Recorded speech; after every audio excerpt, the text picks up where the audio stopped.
Hello, this is Roy from Tesla Owners US. Today is the last day, and that's the final conclusion about how does it drive and would you recommend it. And we are doing a night drive back. I did the first version in German and now I did the nice English version.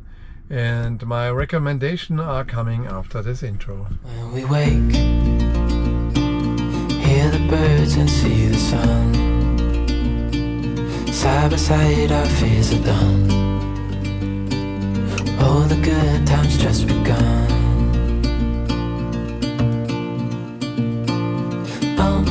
We know what we have, let's hold on tight. Found what we're looking for in life. Call us crazy, but things are finally right. You and I, the future. Okay, does it look good? We are going home. Okay, this way is better. Yeah, this way is better. Okay, so now I really figured out at the last day how I really to use it. Put the foot on the brake. Put the car in gear. And then tip it to drive. And sometimes you have to tip it to drive. Oh, it got confused. So we are going how the car wants to go. These radical movements, it's also from the steering wheel. That's also what I really don't like on that. But there are some things which are really amazing, and then there are some things which got really stupid. And I sometimes were in awe there to see how did it do this?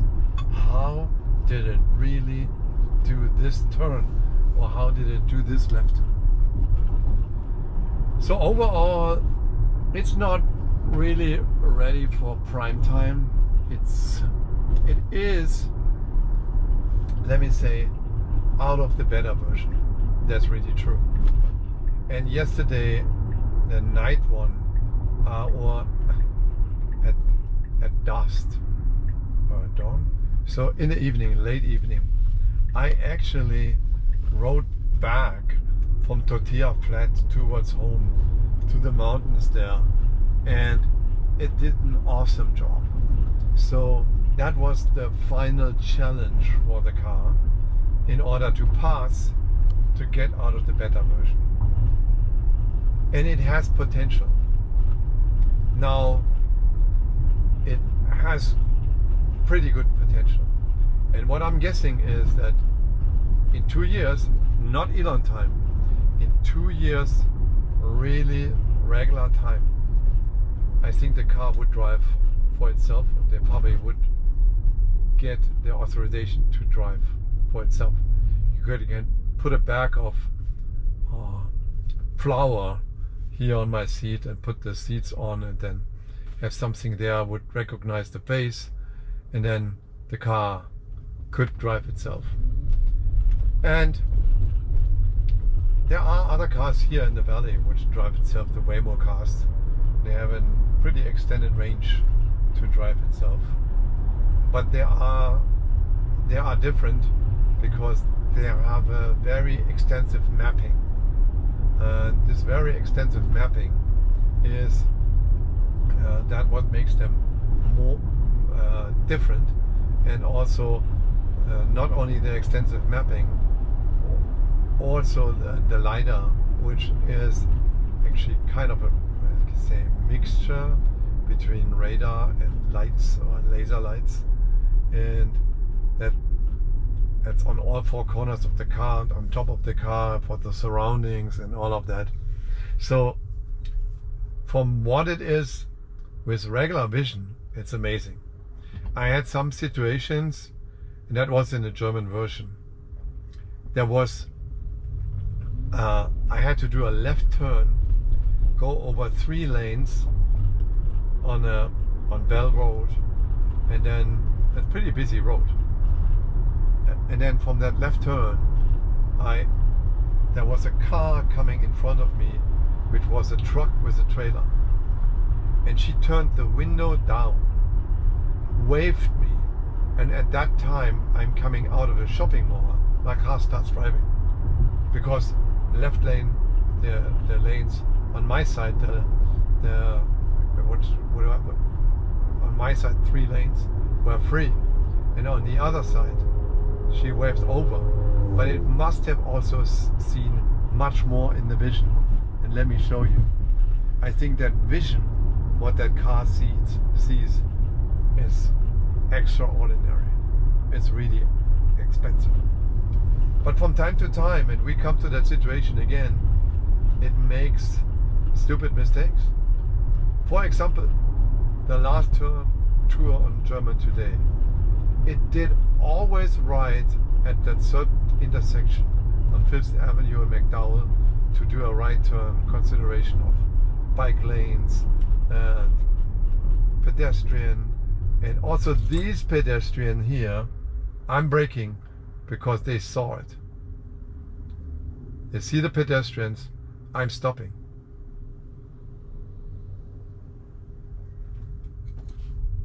Oh, what a dickhead is that, man. Oh, what are you for a dick?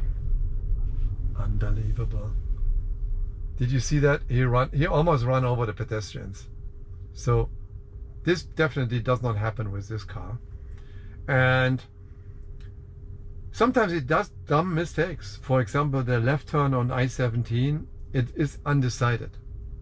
In his defense, I have to say, I'm not undecided, but I notice if the traffic light comes and the left turn is green on I-17 South, then I take the left turn. If the straight is green and the left turn is red, I take the straight. And then I do a U-turn at the next possibility. I do a U-turn at the next possibility, go the opposite direction, and then I'm faster. Now, the car can't do that. It doesn't do it. It can't do it or doesn't do it. I did not. It probably would do it at the next intersection, and then it would be taking too long for that. But it indicates a left turn and then tries to drive straight. That was one time happening. And then it, in the middle of the intersection, is trying to do a left turn when it's not permitted from the when it's not permitted in the middle of the intersection. It did some funny things. It was on the right lane and then was on the right lane. There was only right lane and left turn, and then turned left.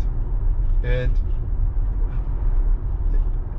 I'm gonna put a movie together, and I have to dub it probably, because some things in English and some things in German.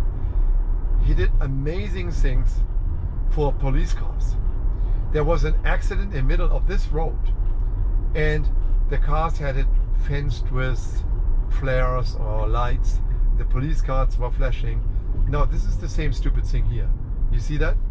You see that it's green and it stops. Now it's wrong.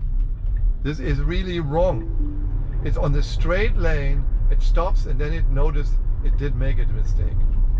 So, and what I do is, like this car, I have to drive it around. Car was moving on the wrong lane to do a left turn when the lane was the straight lane. So, yeah, that was another thing. Was just talking about these stupid things. In the beginning, I got the newest version also. In the beginning, it was doing that all right, all perfect, and then all of a sudden, you can run it 1,000 times correct, and then one time it does a stupid thing like this, right? And that's why what the car needs to do, and need to be measured by 6 Sigma. Of 1,000 miles, there can only be 6 errors. So if that's the case, then 6 Sigma is correct, right? or then the car can be left out in public. But it needs to pass Six Sigma quality control. And Six Sigma means for me, I drive 1,000 miles and it can only do 6 arrows. And today, it already did 2 arrows and I'm driving 60 miles. So the arrow quotation is too high for that. It's way too high to drive. But it probably, it has the potential to do better. But it doesn't become better when only a few people driving. There must be a massive amount of data. So, and how that helps is only if you make that software for people who are willing to drive it cheaper. Because they are teaching the system, they are teaching AI. But if I would have to pay $100 a month for that functionality and then start teaching as well and counter these stupid things, then I wouldn't do it. And that's my conclusion for that. I'm not ready for signing up on that. So, because I would sign up for that if I don't have to watch it anymore. Right? Then I would sign up for that. Then it would be, and now you are recognizing why I never say for FSD the real word. I say frightened, final, finish, or frozen, familiar, friends, self-driving. But I never say what they are considering it to drive it, because that's what it is. But that was it isn't. It is not that. And I cannot say it is that. But I will be willing to make another attempt with the Model X in, let's say, in the difficult times in July, August, between July and August, when there is monsoon time, bad visibility, rain, storm, and all of that. This here is easy. At most of the time, clear weather, clear skies, and I only have to drive. Now, it passed the test to go to get out of the better modus, to go to Santan flat, to go to Tortilla flat, right? Because it was a curvy mountain road, and it did do that. But all of the other times, you really have to be watching out. And I did it this time and said, okay, good, it's free and it's a fair deal. I teach the system and the system can get better, right? Because it's free. You don't have to pay me for that. Probably in future, you should even pay. Oh, look at that crazy dude. Look at that crazy dude. It was actually braking, but it could have ended up in the middle of the divider. Wow. Yeah. So now the yellow signs here for him, these ones, there are only recommendations. So it doesn't read the sign, maybe because it's yellow and so on. And there are still some, okay, handicaps, let me say it. But for really spending $100 a month, the software isn't worth it yet. It's not worth it. Or not spending whatever, $7,500, what it is. Okay, if you are absolutely super lazy, you might spend that, right? And then you said, I really don't want to watch. But the watch has an end, right? So I'm using a defeat device all the time because I have to watch what's on my road. I cannot watch always and reading messages here. Every 5 seconds is distracting me, or every 30 seconds is actually distracting me from the road and from my surroundings and what the car does. So that's why I'm using this device, right? Because I need to watch the road when the car is driving. I need to watch the road. Does it do it right or not? And thankfully, in the 30 months, I survived. Our wives had some doubts, right? So, especially when we went through the mountains there, but we survived it. So, but on the other hand, is it turned off that defeat device question there, which came from time to time. If you didn't rattle the steering wheel in the opposite direction from the weight, so you probably figured it out, right? So, but I had to, when I rattled it to the right side, then the message came up, and so on. But now what it did, and I did it yesterday on the tour back. So I explained Lars that, hey Lars, look, when I'm not watching the road and I'm looking somewhere else, looking at my phone in my hand, or looking down or something, I get a message.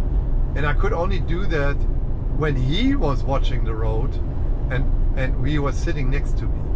So sometimes I noticed that when I'm looking in the opposite direction to look over my shoulders and this message came up, or when I did something else, I grabbed something or tried to do something and looked down for a few seconds, then it said, hey, watch the road.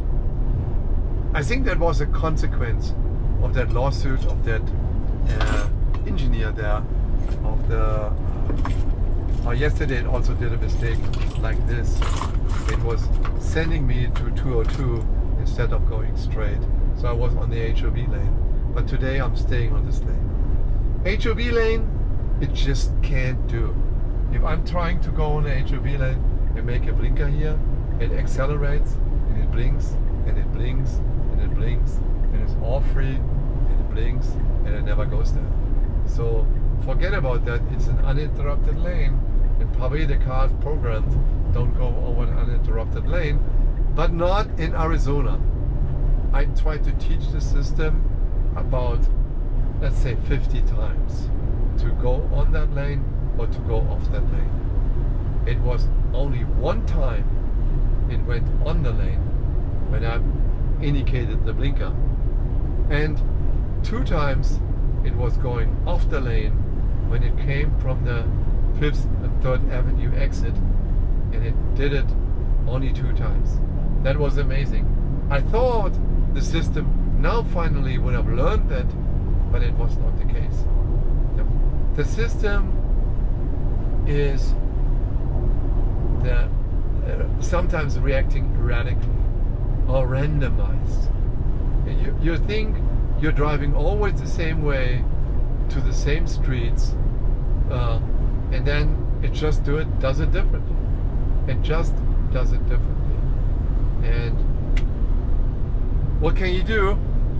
So like you saw today, right? Just that move, it was blinking to I-17 but stayed on the straight road, right? Stayed straight, and then in the middle of the intersection stopped, and I had to keep going, right? So yeah, motorcycles here in Arizona is no lane splitting allowed, and you should drive in the middle.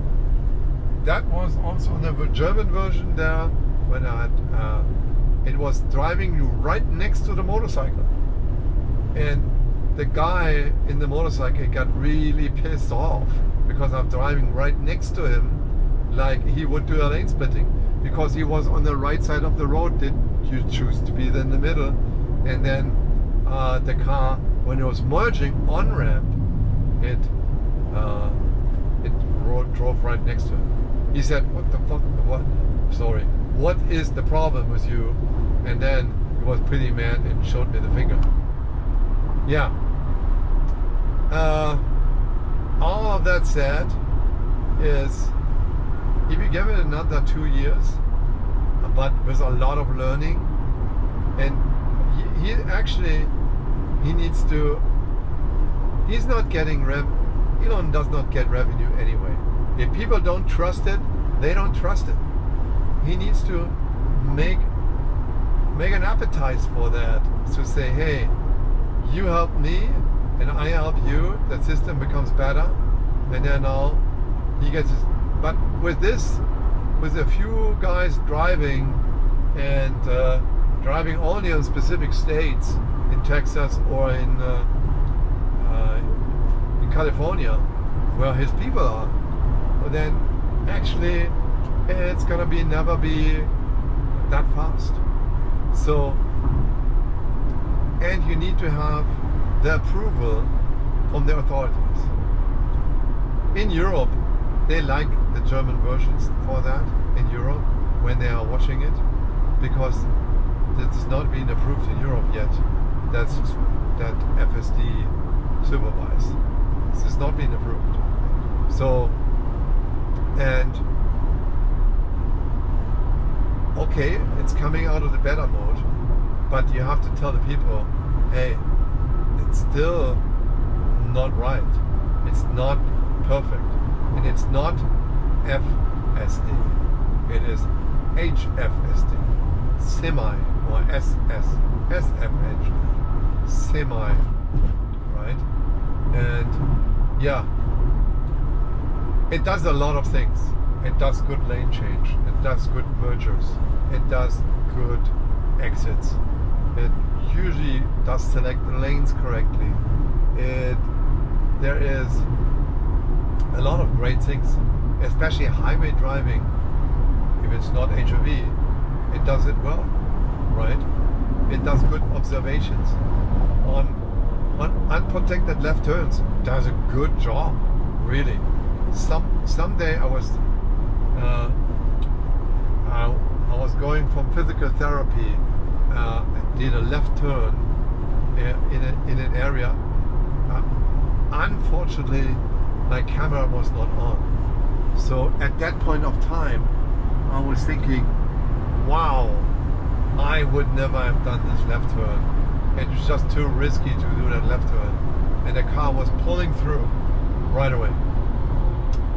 Speed, the maximum is only here 85.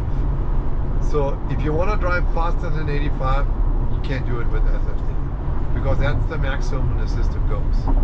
So I tested that, not now, a lot of traffic. I tested it on Sunday morning, and even when my settings in the car were plus 30 miles, which would be 95, the car would only go 85 maximum. It actually goes from the get-go in assertive mode 10 miles more, 75. And when even if you turn it higher, you can flip it higher like this, right? But it doesn't go over 85. I flip it down again, right? It doesn't go over 85. So it right from the get-go in assertive mode goes to 75, unless there's a car in front of you. The other thing is that I like the more assertive. Regular is pretty fine as well, but I like the more assertive mode. The reason for that is that it does not much hesitate. Sometimes in difficult situations, like you saw, it hesitates, but it does not much hesitate.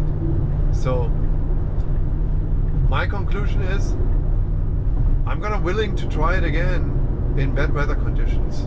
So like in July and August, August, in that time frame, probably mid-July to August, I'm gonna subscribe to that. And I subscribe to that with the Model X, because I want to see also how the Model X is behaving. And it should be a newer software on the Model X, I think. Yeah.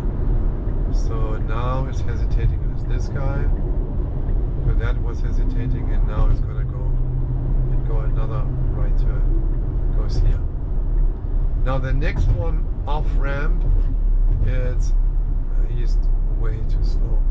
The next one, off ramp, is also, in the beginning he did that always right, because I have to turn left in a mile after, he did the left of the 2 right lane turns. Nowadays, he goes always all the way to the right. All the way to the right. And now he's hesitation. And this is not a good idea because you're going all the way to the right and then you going over after that, right, just to the next one, go to the left.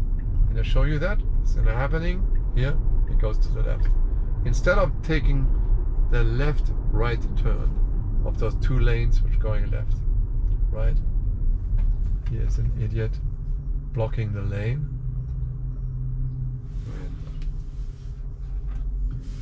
And that's also what you have to consider. Does the car handle other human drivers, which are sometimes very stupid?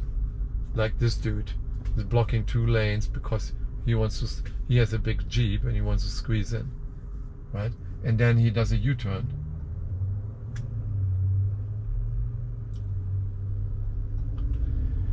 Okay.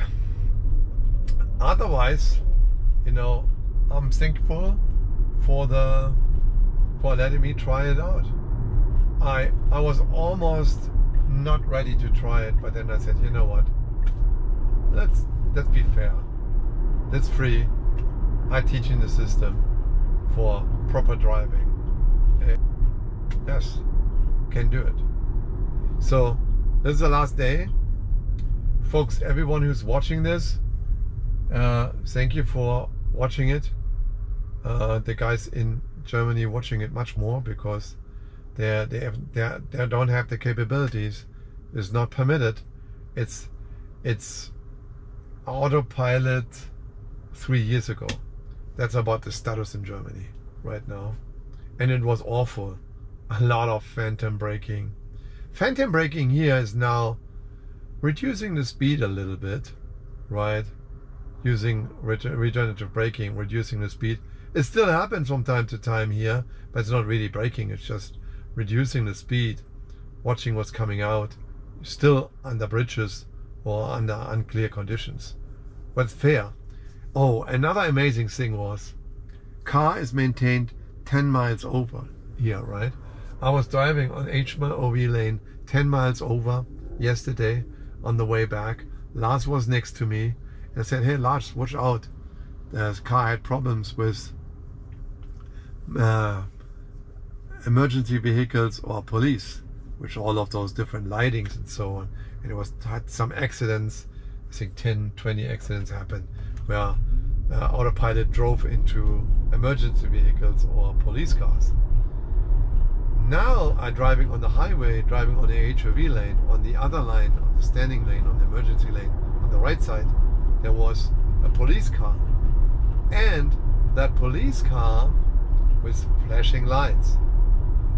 The car reduced the speed to the speed limit and saying there is police or law enforcement is in close proximity, reducing the speed. So basically, like most Americans doing it, there's a police and I recognize the police. Let me slow down to what I'm permitted to. And that's the same thing what the car is doing. I'm not going to do that. If you are driving there and you drive 10 miles more, then you have the balls to drive 10 miles more, even when there's a police car. They do it just as well. Police drives faster as well. And they're not going to stop you for that. Not going to stop you for that. But it was doing exactly the same behavior, driving the speed limit. Okay, now he's wondering why I'm stopping at the stop sign. Yes, because I 0.1% of people stopping at the stop sign. Yeah. So it comes the last thing. When we drive there, does it find my driveway? Let's see, in 30% of the cases, it didn't find my driveway. It was before, after, stopping on the right side, stopping on the left side. Almost run yesterday into the neighbor's yard, stopping in front of the neighbor's yard in front of me, in 2/3 of the cases, let me say, it found my driveway. Well, maybe today we have a lucky day and it finds my driveway again. Could be a possibility. Let's find out. So, and that's what the things, those uncertainties in every traffic situation. That's why I'm saying, no, I'm not ready for prime time, baby. So try again. I will help if you free it up, but try again. Okay, now here, autopilot navigation is complete. Now, there's a car on my driveway, control, go to the left. It passes my house. Now it runs in to the neighbor's yard, like yesterday. Why does it do it?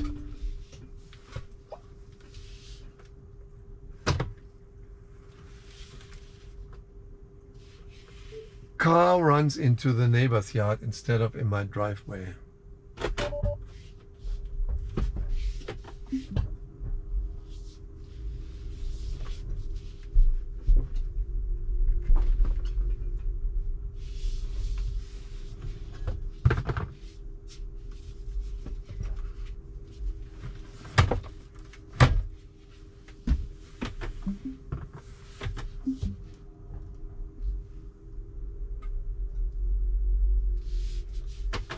Okay, now running around here. Okay, here we are. The drive is finished, and thank you for watching. Subscribe to the channel.